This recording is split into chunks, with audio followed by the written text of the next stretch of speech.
গুরুত্বপূর্ণ শব্দ আছে যা বোঝা আমাদের কাছে খুব গুরুত্বপূর্ণ, এবং এই তিনটি শব্দের নিজস্ব অর্থ আছে। প্রথম হলো সঙ্গবদ্ধতা, অর্থাৎ একসাথে মিলে কাজ করতে হবে, একসাথে মিলে পরিশ্রম করতে হবে, সামনে এগোতে হবে। এরকম করতে পারলে আপনার শক্তি বৃদ্ধি পাবে, আপনার ক্ষমতা বৃদ্ধি পাবে, আপনি এগোতে পারবেন এবং অনেক দূরে যেতে পারবেন। দ্বিতীয় হলো আত্মবিশ্বাস। হেরে যাওয়া বস্তুও আবার জিতে নিতে পারবেন। যদি আপনার নিজের আত্মবিশ্বাস থাকে তাহলে আপনি কখনো পরাজিত হবেন না। এবং তৃতীয় হলো অহংকার। জয়লাভ করার পরেও কিন্তু এটা আপনাকে পরাজিত করতে পারে। সেই জন্য জীবনে সঙ্গবদ্ধ হন, আত্মবিশ্বাস রাখুন, কিন্তু কখনোই অহংকার করবেন না। এই অহংকার আপনার থেকে সব কিছু কেড়ে নিতে পারে। এই অহংকারের জন্যই মথুরাপতি কংস নিজের পতনের দিকে অগ্রসর হয়েছিলেন। এই অহংকারকে ত্যাগ করুন আর আমার সাথে ভালোবেসে বলুন, রাধা রাধা। এই সংসারে সব থেকে বেশি কঠিন কাজ কোনটা? কেউ বলবেন যুদ্ধ করা, কেউ বলবেন ধন অর্জন করা, আবার কেউ বলবেন জ্ঞান অর্জন করা সব থেকে বেশি কঠিন। এবার প্রত্যেক ব্যক্তির নিজস্ব অভিজ্ঞতা আছে, আর সেই অনুসারে তার নিজস্ব একটা উত্তর আছে। সাধারণভাবে দেখতে গেলে এই সংসারে সব থেকে কঠিন হলো তপস্যা করা, অর্থাৎ সব কিছু ত্যাগ করে তপস্যায় নিজেকে বিলীন করে দেওয়া। এবার এর থেকে বেশি কঠিন এই সংসারে আর কি বা হতে পারে? এই সংসারে, এই সমাজে, নিজের পরিবারের মধ্যে থেকেও ধৈর্য ধরে সামনে অগ্রসর হওয়া, এটা হলো সব থেকে কঠিন কাজ। কারণ যখন আপনি তপস্যা করেন তখন সেখানে আপনার ধৈর্য ভাঙার মতো কেউ থাকেন না, না কোনো বন্ধু, না কোনো আত্মীয়, না কোনো শত্রু, কেউ না।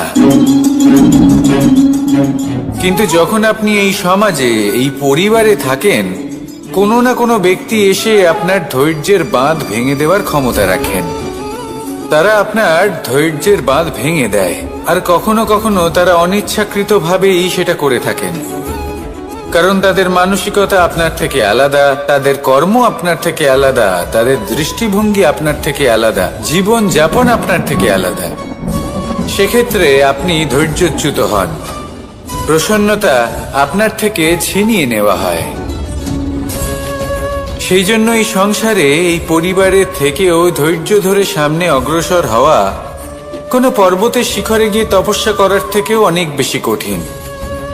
আর যে ব্যক্তি এই সমাজেই, এই পরিবারে, সেই সকল মানুষের মধ্যে থেকে গিয়েও ধৈর্য ধরে অগ্রসর হতে থাকেন, যারা এই কাজটা শিখে নিতে পারেন, তারাই কিন্তু জীবনে আনন্দ লাভ করতে পারেন। এই ধৈর্যই শেষে আপনার জীবনে প্রসন্নতা বহন করে আনবে। তাই ধৈর্য ধরে জীবনের পথে অগ্রসর হন আর আমার সাথে ভালোবেসে বলুন, রাধা রাধা। আমরা যখনই কোনো গাছের চারা রোপণ করি তখন সবার আগে পরীক্ষা করে দেখি যে যেখানে আমরা চারা রোপণ করতে চলেছি সেখানকার মাটি আদৌ উর্বর কি না, সেই মাটি সেই চারাকে বাড়তে সাহায্য করবে কিনা। যখন একটা চারা রোপণের আগে আমরা এত কিছু ভাবতে পারি, তাহলে কাউকে বিশ্বাস করার আগে আমরা কেন ভাবি না? জীবনে কখনো এই বিশ্বাসরূপী চারা কোথাও রোপণ করার আগে বোঝার চেষ্টা করুন যে যার ওপর আপনি বিশ্বাস করতে চলেছেন সে কি আদৌ আপনার বিশ্বাসের যোগ্য কি না। ভেবে দেখুন সেই ব্যক্তি ভবিষ্যতে গিয়ে আপনার বিশ্বাস ভাঙতে পারে কি না।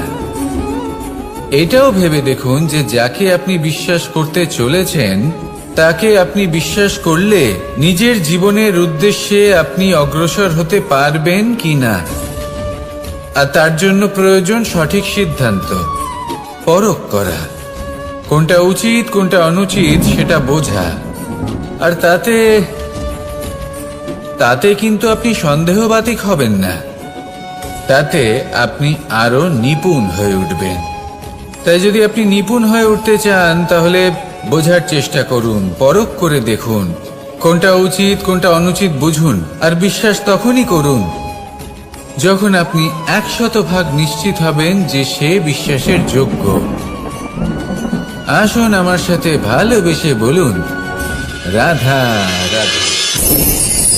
রাধা কখনো কখনো আমার জন্য বড়ই সুগন্ধি আতর নিয়ে আসে, পারিজাত ফুলের মালা নিয়ে আসে আমার প্রসাধন করবে বলে, এবং আমার সব থেকে বেশি প্রিয় মাখন নিজে হাতে বানিয়ে আনে আমাকে নিজে হাতে খাইয়ে দেবে বলে, সবকিছু আমাকে প্রসন্ন করবে বলে।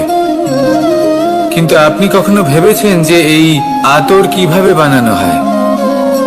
সহস্র ফুলের পাপড়ি একসাথে পিষে নিতে হয়, তারপরে তার থেকে যে রস নিঃসৃত হয় সেই রস দ্বারাই আতর তৈরি। অনেক সংখ্যক ফুলকে অসীম যন্ত্রণা ভোগ করতে হয়, তবে তারা আমার প্রসাধন সামগ্রী হয়ে উঠতে পারে। দুধ থেকে মাখন তৈরি করার জন্য কতটা পরিমাণ মন্থন সহ্য করতে হয় সেটা আপনি জানেন। ঠিক সেই রকমই হলো আমাদের জীবনও। বিপদও আসে, কঠিন পরিস্থিতিও আসে, এর সম্মুখীন হতে শিখুন। মনে রাখবেন আপনি হলেন সেই দুধ যাকে মন্থন সহ্য করতে হবে মাখন হয়ে ওঠার জন্য। মনে রাখবেন আপনি হলেন সেই ফুলের মতন যাদের পিষ্ট হতে হবে সুগন্ধি আতর হয়ে ওঠার জন্য, যাকে এই সংসার পছন্দ করে। কখনো কখনো জীবনে আপনার সাথে খারাপ শুধুমাত্র এই কারণে ঘটে যাতে আপনার শ্রেষ্ঠ রূপ এই সংসারের সামনে আসতে পারে। শুধুমাত্র কঠিন পরিস্থিতি এবং বিপদকে একটা সুযোগ হিসেবে দেখার চেষ্টা করুন। আপনার জন্য এই সংসার বদলে যাবে, সংসারকে দেখার দৃষ্টিভঙ্গি পাল্টে যাবে, আপনার ভাগ্য পাল্টে যাবে, আর এই মন প্রসন্ন হয়ে বলবে, রাধা রাধা।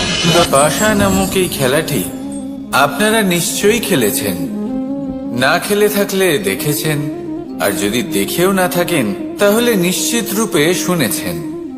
মহাভারতের এই মহাযুদ্ধ কোথাও না কোথাও এই পাশা নামক খেলার কারণে হয়েছিল। পাশার এই বিচিত্র খেলা, দান, এইসবের কারণে কেউ নিজের মাথায় রাজ মুকুট পরিধান করেছিলেন, আবার সেখানে পরাজিত হওয়ার জন্য কাউকে বনবাসও ভোগ করতে হয়েছিল।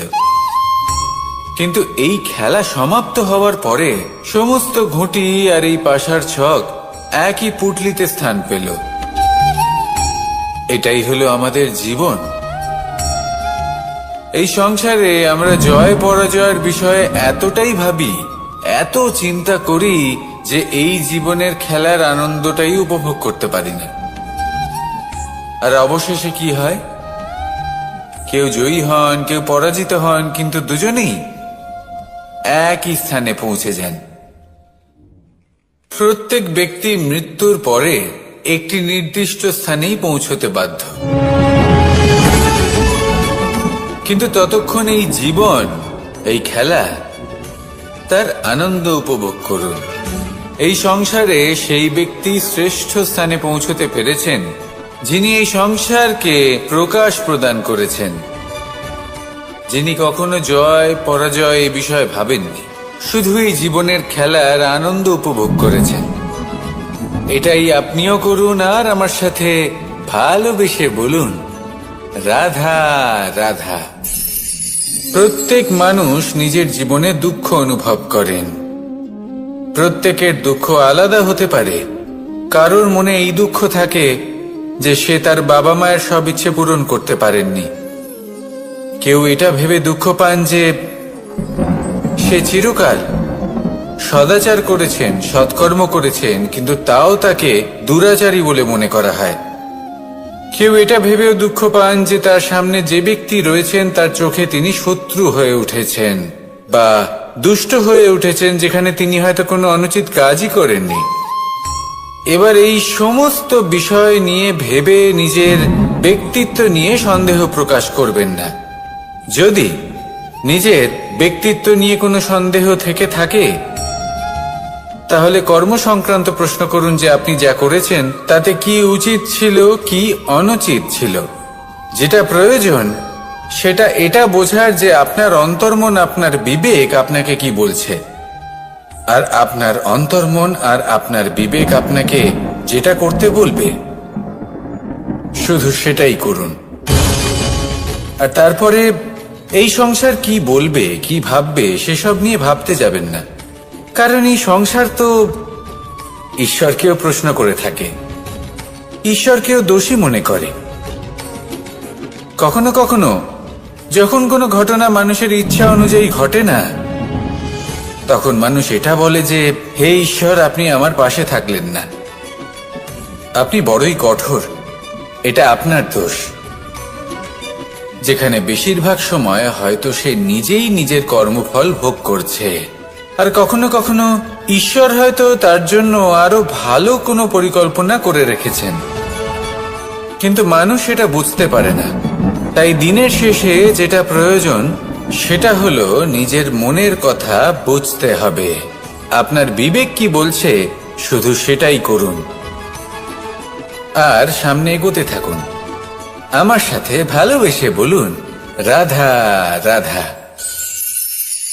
পরিবর্তন, এটা হলো সৃষ্টির অমূল্য নিয়ম।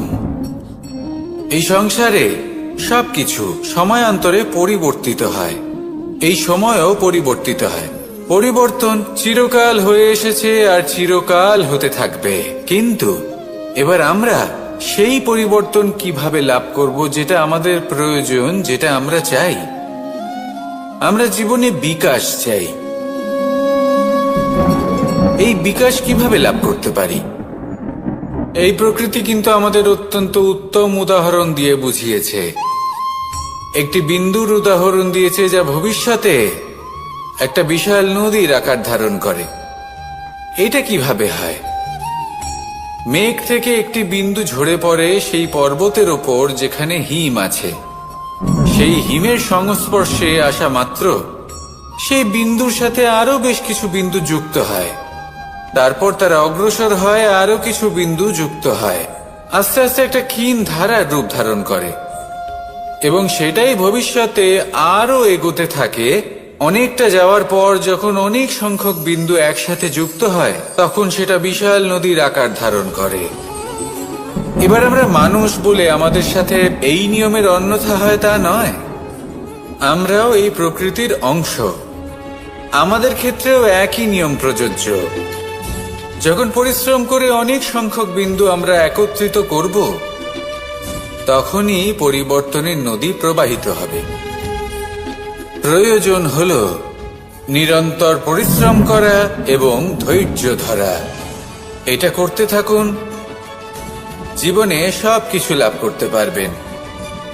কারণ প্রকৃতি আমাদের এটাই শিখিয়েছে, আর আমরা এই ব্রহ্মরই একটি অংশ, যার দ্বারা এই ব্রহ্মাণ্ড নির্মিত।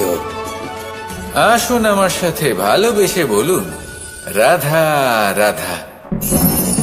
কখনো এই প্রকৃতির দিকে তাকিয়ে থাকবেন। এই প্রকৃতি অনেক ধরনের শিক্ষা দেয়।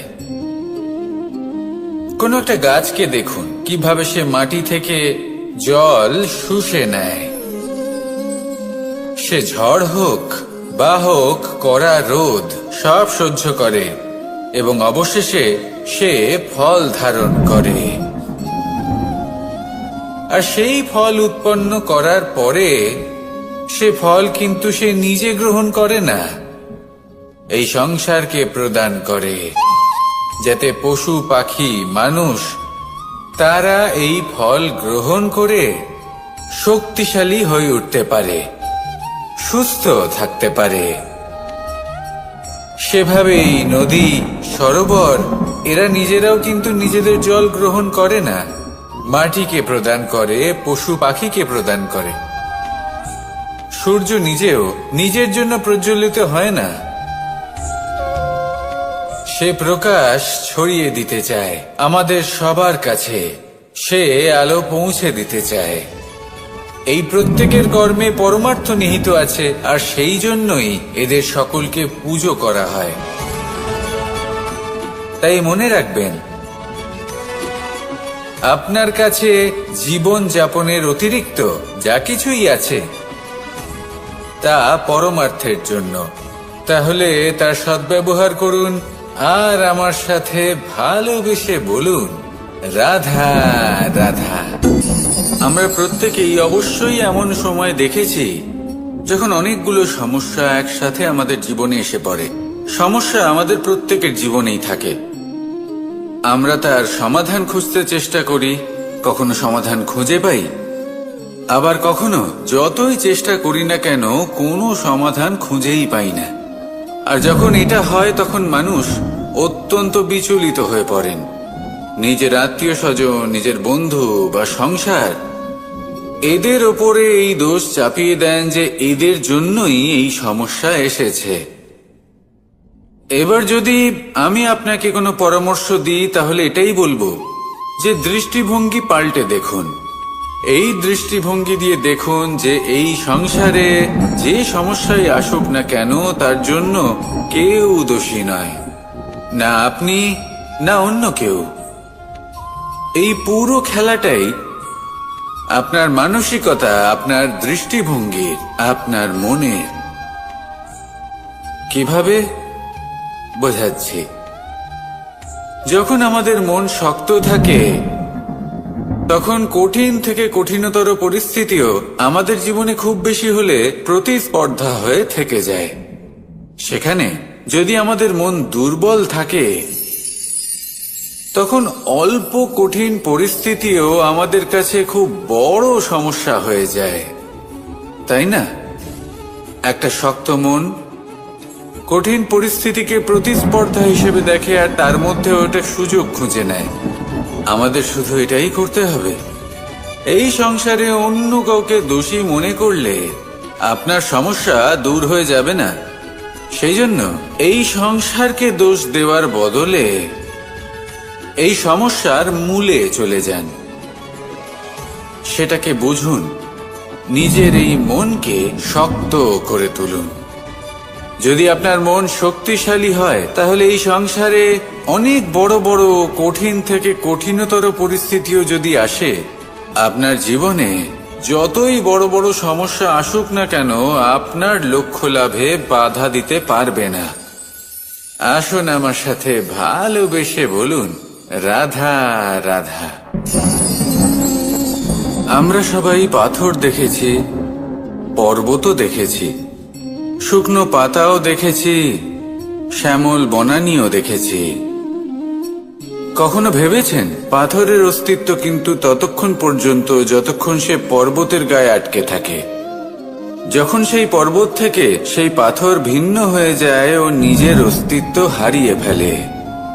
আস্তে আস্তে কখনো পাথর কেটে বা কখনো পিষ্ট হয়ে সেই পাথর আস্তে আস্তে মাটিতে পরিণত হয় এবং পূর্ণরূপে নিজের অস্তিত্ব হারিয়ে ফেলে। এটাই পাতার সাথেও হয়। এই পাতা যতক্ষণ গাছের ডালের সাথে যুক্ত ততক্ষণ তার অস্তিত্ব থাকে।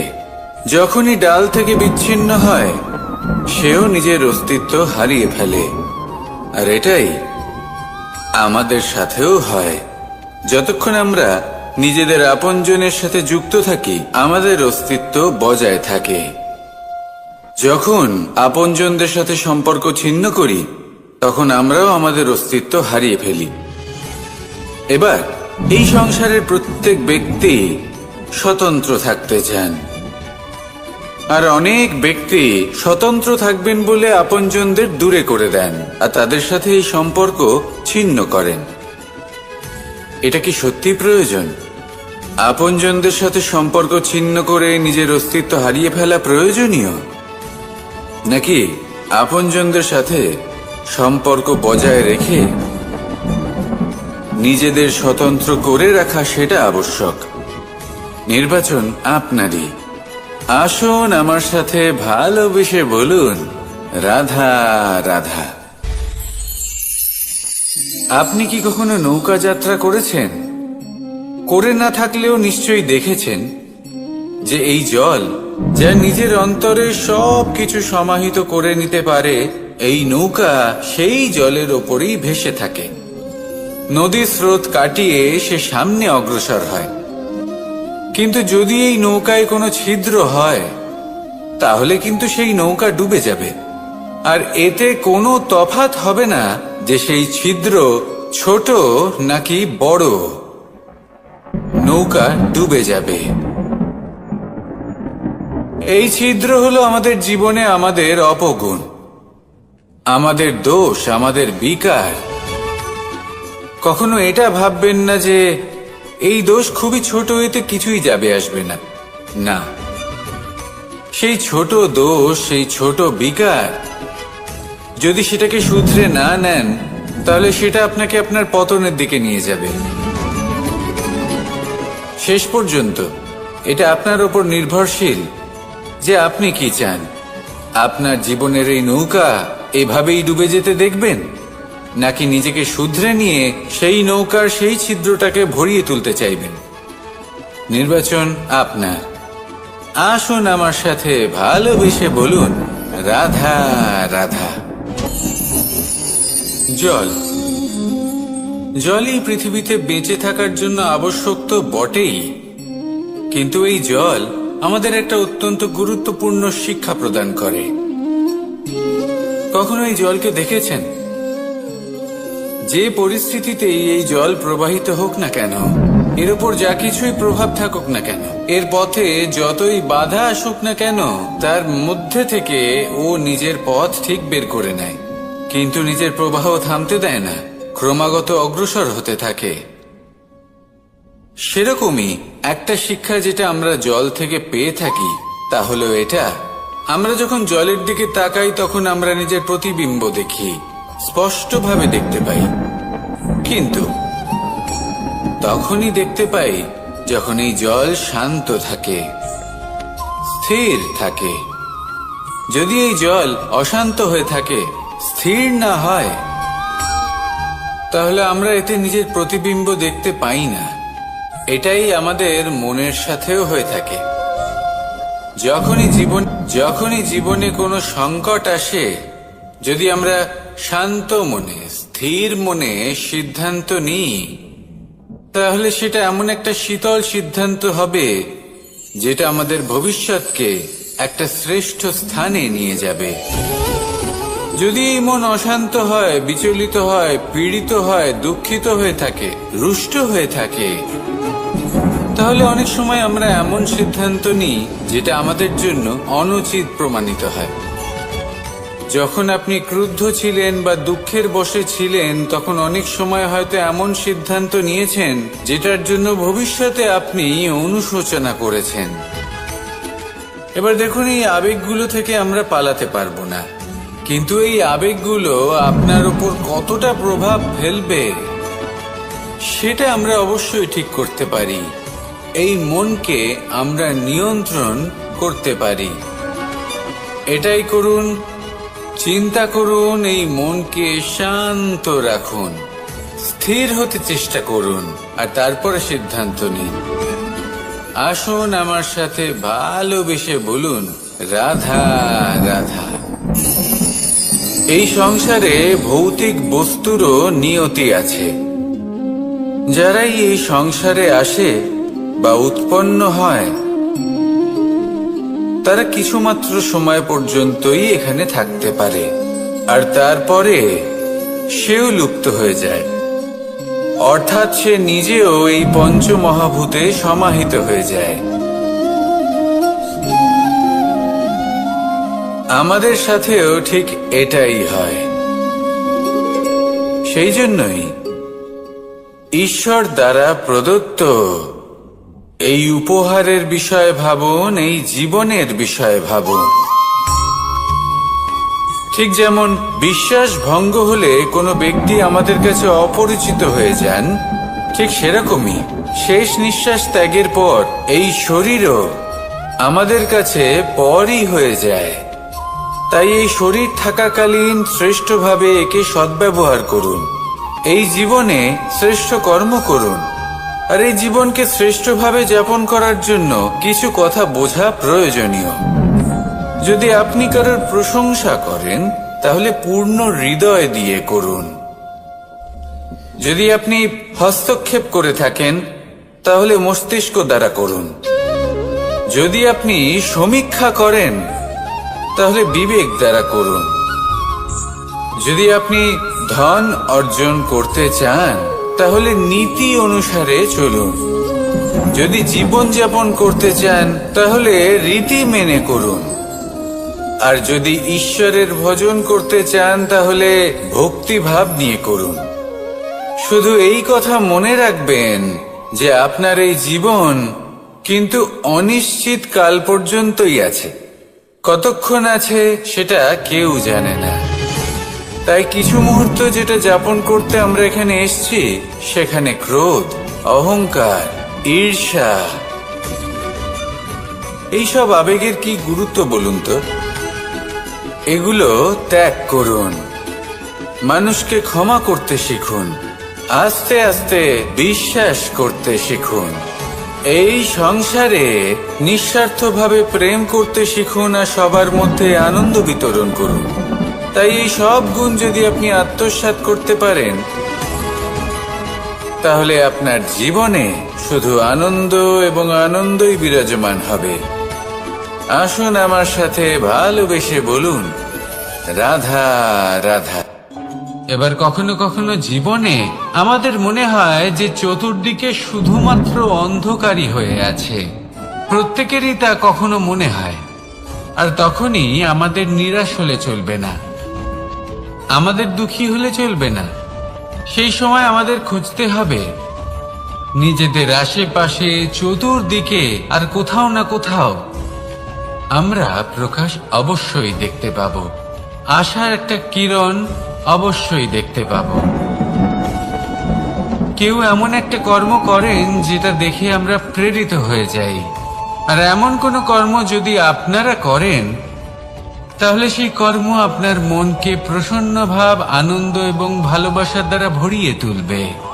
আপনার অন্তরের সেই অন্ধকারের অন্ত করবে, দুঃখেরও অন্ত করবে।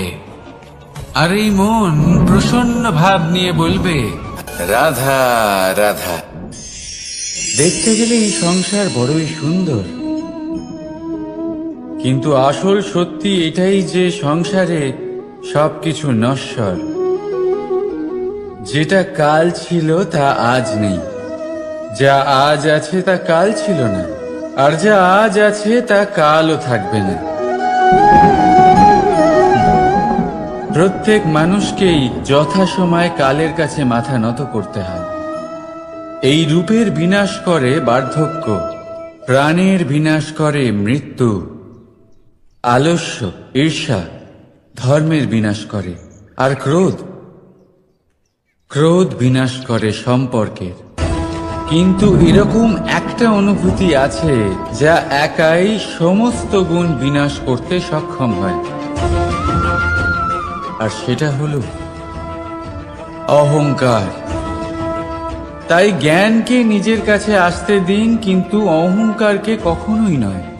কারণ যদি এই অহংকার আপনার কাছে চলে আসে তাহলে জীবনে যা কিছু আপনি অর্জন করেছেন, তা সে গুণ হোক বা হোক ধন, সে বন্ধু হোক বা হোক আনন্দ, সব কিছু শেষ হয়ে যাবে। রাধা রাধা। এই পাথর দেখতে পাচ্ছেন আপনি? কত গোল, কতটা চকচকে।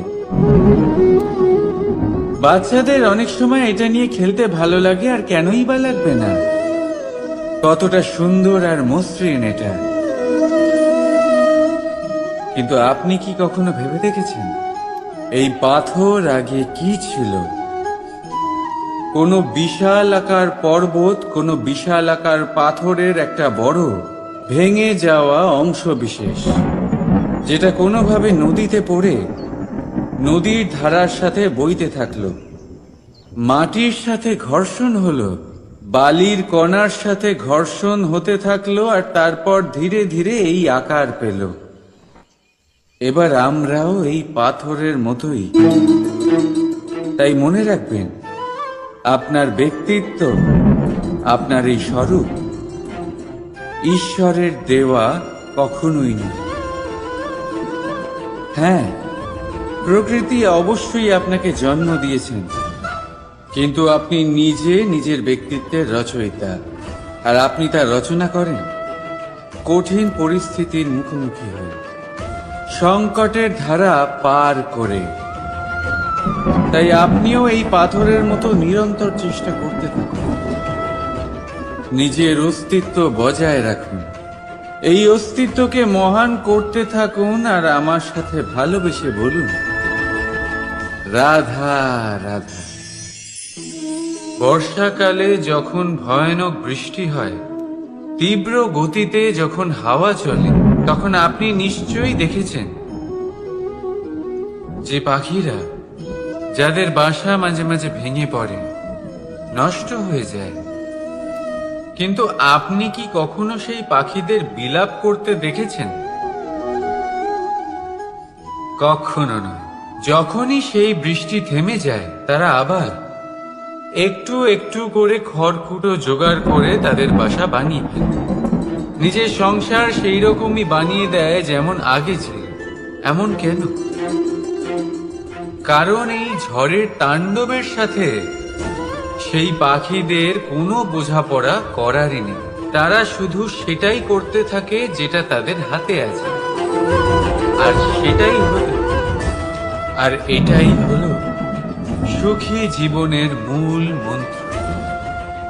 যেটা আপনার হাতে নেই, তা নিয়ে বিলাপ করে আপনার কোনো লাভ হবে না। মনোসংযোগ তাতেই করুন যা আপনার হাতে রয়েছে। যা বদলে গেছে তাকে আপনি আবার বদলাতে পারবেন না, কিন্তু যা আপনি বদলাতে পারবেন তাতে মনোসংযোগ করুন। এই জীবনে একটু ধনাত্মক হয়ে উঠুন, দেখবেন সব শুভ হবে। রাধা রাধা।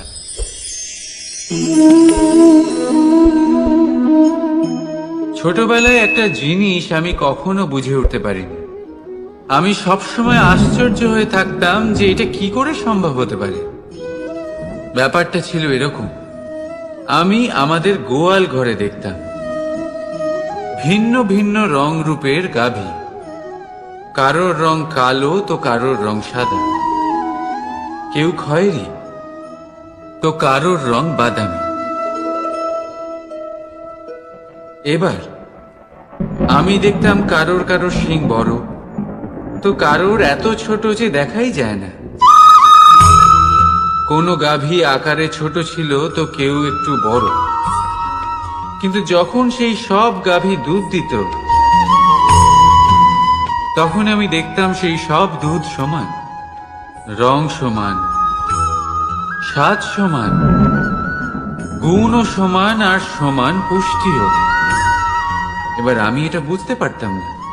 আমার দৃষ্টিতে তো সমস্ত গাভী আলাদা আলাদা ছিল।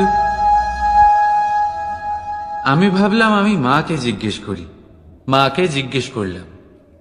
মা আমাকে বললেন, কানাই,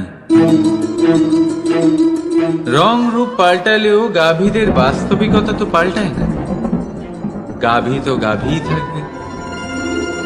এবার আমি এটা বুঝতে পারি না যে মানুষ এটা আত্মসাৎ কেন করতে পারে না। দেখুন, রং, রূপ, জাত, ধর্ম, ভাষা, এই সবের উপরে হলো মনুষ্যত্ব। আর মনুষ্যত্বের একটাই ধর্ম, আর সেটা হলো প্রেম।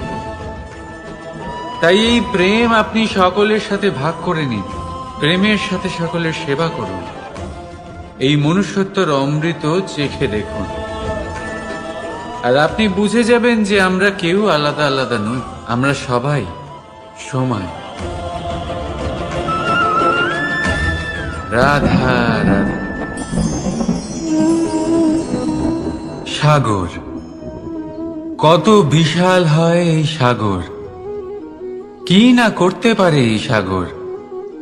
এক মুহূর্তের মধ্যে সব ধ্বংস করে দিতে পারে, প্রলয় ডেকে আনতে পারে, সংসার মুছে ফেলতে পারে। এই সাগর জীবন জ্যোতি নিভিয়ে দিতে পারে। কিন্তু এই সাগর যা মেটাতে পারে না, তা হলো একজন তৃষ্ণার্তের তৃষ্ণা। অন্যদিকে এই ঘোড়া, যা এতটাই ছোট যে গোপিনীরা একসঙ্গে অনেকগুলো নিয়ে চলতে পারে, কিন্তু এই ছোট ঘোড়া অনেকের তৃষ্ণা মেটাতে পারে। এবার বলুন, জল সাগরেও আছে, আবার এই ঘোড়াতেও। তাহলে পার্থক্য কোথায়? এখানে পার্থক্য হলো তাদের আচরণের মধ্যে। একজন মাটির মধ্যে মিষ্টি জল ধরে রাখে, তো আরেকজন নিজের নোনা জলের আঘাতে যে কাউকে মাটিতে মিশিয়ে দিতে পারে। আপনি কি হতে চাইবেন? সাগরের নোনা জল হয়ে কারোর আশা চূর্ণ বিচূর্ণ করে দিতে, নাকি মিষ্টি জলের ঘোড়া হয়ে কারোর তৃষ্ণা মেটাতে? সিদ্ধান্ত আপনার। রাধা রাধা। কতবার এমন হয়, আপনি কোনো কাজ করার জন্য কাউকে দায়িত্ব দেন, কিন্তু সেই ব্যক্তি সেই কাজ সম্পন্ন করতে পারে না, অসম্পূর্ণ রেখে দেয়, অথবা ঠিকভাবে করতে পারে না। এবার এই পরিস্থিতিতে কি হয়?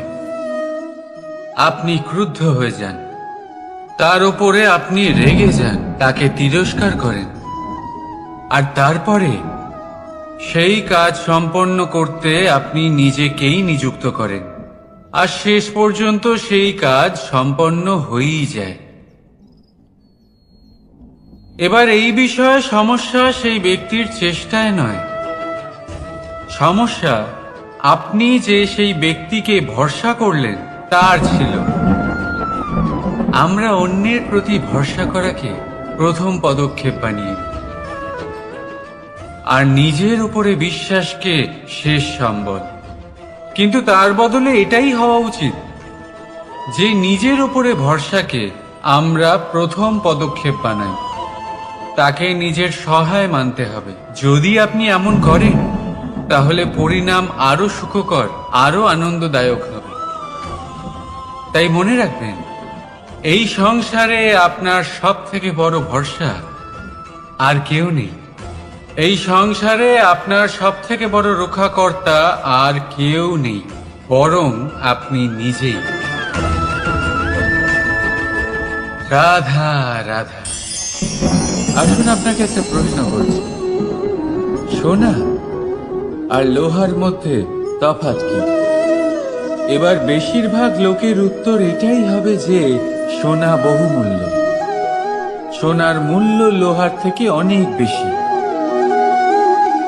এটা ঠিক, কিন্তু আমাদের এটা ভোলা ঠিক হবে না যে সোনা আমাদের সাজগোজের কাজে লাগে, আমাদের আরো বেশি সুন্দর দেখায়। অন্যদিকে লোহা সেই সৈনিকদের ঢাল ও তলোয়ার হয়ে তাদের রক্ষা করে, যারা আমাদের প্রাণকে রক্ষা করেন। এই সৈনিক না থাকলে আমাদের প্রাণও থাকবে না। এবারে বলুন, সোনার মূল্য বেশি হওয়াতে কি লোহার মূল্য কমে যায়? কখনোই নয়। ঠিক সেইভাবে এই জীবনে আপনি যতই চেষ্টা করুন, কিছু না কিছু এমন থেকে যাবে যা আপনি কখনোই পাবেন না, আর সেই কারণে নিজেকে অক্ষম মনে করা অনুচিত। হতে পারে আপনার কাছে সেই গুণ আছে যেটা সংসারে আর কারোর কাছে নেই। সেই গুণটাকে চিনুন, সেটাকে বাড়ান, আর সেটাকে ব্যবহার করুন। তাই মনে রাখবেন, সংসারে প্রত্যেকটা ব্যক্তি বিশেষ হয়, আর এই সংসারে সবাই সবকিছু পায় না। নিজেই দেখে নিন, সোনাকে যে দোকানে সাজিয়ে রাখা হয় সেই দোকানের তালা লোহা দিয়ে তৈরি হয়। রাধা রাধা।